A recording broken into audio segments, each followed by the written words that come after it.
Okay, the market. And I'll preface this. So I've been doing recruiting for several years, a couple decades now. And our niche is in the function of technology, meaning the IT division or business unit, chief technology officers, innovation officers, data, and then all of the things, people, the CISOs, everything that comes into that. But when we're working in the US, we are cross industry. So we're talking to every industry from academia to nonprofit to a lot of private industry, a lot of PE backed organizations. We see the trends of manufacturing and auto and retail and CPG and health. So we're always out there in the market, but our specialty really is in the function of placing technology leaders and building out teams. I started the year and I coined it the Great Frustration. It already felt that way. We had the Great Resignation. This is the Great Frustration. Pretty frustrating. Yeah. Came off tech layoffs, a lot of layoffs from very large organizations, which trickled down to a lot of other organizations in the SMB, the small, medium-sized businesses. Yeah. And that crossed industries. And then what we saw was the Fed interest rate issue, right? We saw a lot of economic instability. We noticed hiring, and then it really paused as we were all preparing for Fed interest rates. Level. And so how do you compete for that? And now they'll get too far into the year and they don't know what we're seeing in the market and then how we can compete. So let's talk about this, because I know the pendulum has been swinging wildly in what companies we're looking for, right? It always changes depending on the market. If it's a job seekers market, they'll get a lot more the specific skills and experience. So how do you stand out to a company? What are companies looking for right now? What you said earlier, this, I hope everyone hears me on this, and it's not easy to say this, but what worked in the past will not work anymore. It just won't. It won't. It's just not the same. It's going to take different kind of work, and it's all work that we can do, but it starts before the job process change, and that's with relationships. We have really lost relationships. We focused on those for so many years. We focused on it in sales roles. We focused on it as executives. We're having challenges with that because of the pandemic, because of a lot of political issues and a lot of bipolar type personalities out there. And that's what most people do. That is just not going to work.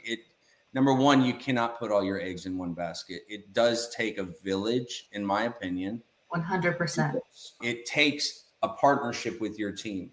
Do people need multiple resumes? Absolutely. Why? Because we have AI. Do systems pull out keywords of applicants? Absolutely. Do we love that? No, but we still have to manage that. It also is a new market as we go into next year. So the average C-suite job that gets posted, especially in IT, a CIO position, if you and I posted that position right now, let's say it's in Dallas or anywhere in the US, you and I are going to have 1,000 applicants to deal with tomorrow morning. More than 60% of those applicants should have never applied anyways. I'll never forget a really good friend of mine who's a CIO of a company a few years ago after COVID said, Terry, I made a big mistake. I haven't been talking to recruiters for years. Why? Because we're known as the car salesman. We're just out there to get you, or we're out there we just want to sell you, right? I don't have any interest in that. I just want to know who you are so we can help work with you in the future or help you find people. But if you're not talking to recruiters, because we're in the market every day, we're in specific industries, we're in specific geographies, we know what offers are working and what not. We know what benefits are working and what's not, just like you do. You got to get in front of the market early and start having those discussions with recruiters to start to lean into which direction should I go, because there is seasonality in the market. Every quarter is different. And I will tell you, as a recruiting firm owner, I usually can only see about 6 to 9 months out. Right. But that means I have to always be looking 6 to 9 months out. And if you come to me a month before you need a job, it's going to be too late. The interview process is so long right now. It absolutely is the longest it's ever been. And a lot of that is because companies don't know what they're doing. They shouldn't be hiring, or they don't know if they should hire. They don't. In this market is through leveraging relationships that either we have, you have, or others have. Because if we post a job and there's 1,000 applicants, but then you tell me that Susie just applied, I'm going to throw away the other 1,000 and just call Right. Sue. And a lot of people are frustrated about that because they're successful. I can't stress enough how important specialization is. Yes. And this is something you and I talk about a lot, and we're constantly advising our clients on. And especially, I'd love for you to talk a little bit more about the specialization. And I know I cut you off to talk about how I want you to talk about it, but it's something that we see candidates, they want to be all the things, right? And they don't want to limit their opportunities, but you can't be all the things to all the people. And the more specialized you are, the more attractive you actually are in the market. And so I'd love for you to talk a little bit about what companies are looking for in terms of that specialization. This is a hard one too. And it's a hard for me because I remember when I left the corporate world, I was running a software organization. I left the corporate world and I went to an executive coach like you. I think I reused the ladders. I paid for a lot of money to get my resume out there, and I had multiple resumes, right? Right. We all want that. Do we use specific technologies? Do we want to highlight my executive? Do we want to what about my title, right? We've got to worry about title because, by the way, if I apply to a C-suite role and I'm a manager, I'm never getting that role. And if I apply to a director role, but I'm a C-suite, I'm not going to get that role. So this is how static and black and white the market has become. And that's not how the market works. You have to specialize. And while it feels right to have one general resume with executive transformation, right? And by the way, from the IT perspective, we are so tired of hearing digital transformation. We just need to come up with something else. Everyone in the board space too. Everyone's digitally transforming, right? But I will tell you this, when I work with C-suite specifically, folks have a hard time differentiating themselves. I already know you're a C-level officer. I already know you've got a large team. I want to understand the challenge you came into and how did you fix it and what were the results, right? And I want to know the specific people, processes, technology, the budget, what industries were you considering? What was the candidate experience? What was the customer experience? I like to look at all those challenges because then I can go and market you or sell your experience to other companies. Right. I can't take 5 CIOs that have all done digital transformation for very large and medium-sized companies and then just say, hey, I've got 5 great CIOs. They all look the same on paper, right? Now, in the old days, that might work. And it will still work somewhat because people want an overall great executive, but we've got to specialize.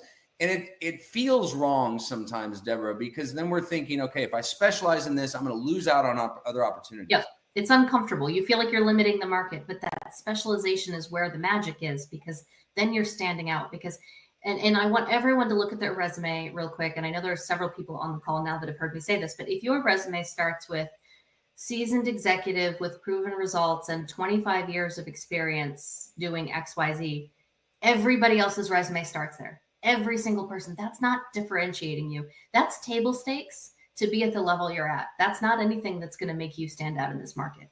Absolutely. I think we're all going to have to acquire some new skills. Just listen to me.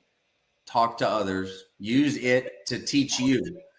According to businesses believes that AI will increase productivity. Most companies are already initiating corporate-wide AI initiatives.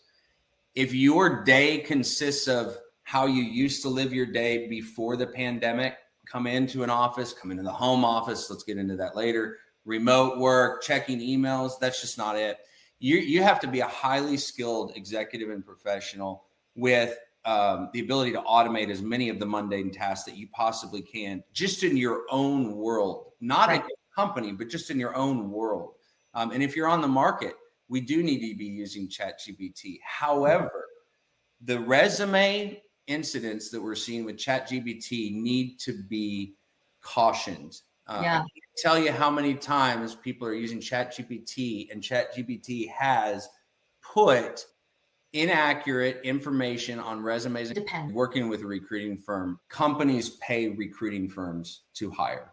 There's a lot of ways they can pay recruiting firms. They can retain us up front. That's historically how it would be done. But then there were a lot of issues because companies would pay a lot of money up front to companies to handle a search, and then it would never get filled, right?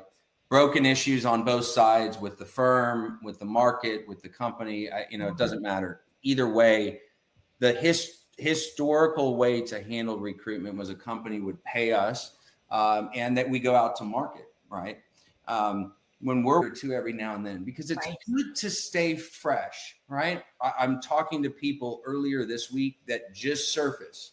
So they've been in a basement, but people called this week, I'm looking for my next job. And I'm like, do you know what's going on? Do you know? And it's interesting. An amazing career through their network, getting promoted, getting recruited, whatever happens. And they find themselves at a level now where they've never had to take themselves to market at this level and in this market. And they haven't needed to in the past. And for some reason they need to now, or they want to now, or whatever that is. All of these other things can happen. But if you're not staying fresh, then having to start from scratch is really hard. With that, you can help with that. Recruiters can help, right? We can introduce people all day long. There's a lot of introductions I make that I never get compensated for, but I feel like it's just the right thing to do. We have to work together, all of us. I think if you're gonna work with the hard stuff up front, we want to know if you can't relocate. We want to know your personal situation, because we're doing this for a living, making major changes in life decisions each day. But a job move, a career move, is one of the top 5 most stressful activities people have in life. We need to make it less of a big deal on our side. We want to make it a seamless activity. And in order to do that, we need to know everything up front. We do that so that we can make the best offer possible and negotiate the best way possible.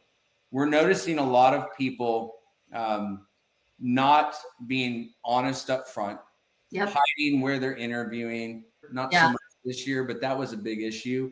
Nowadays, it's just stay in touch and talk a lot and look 6 months out at your next career. And then when you start working with us, work with other recruiting firms. We all talk. Yes. Don't put all of your eggs in one basket.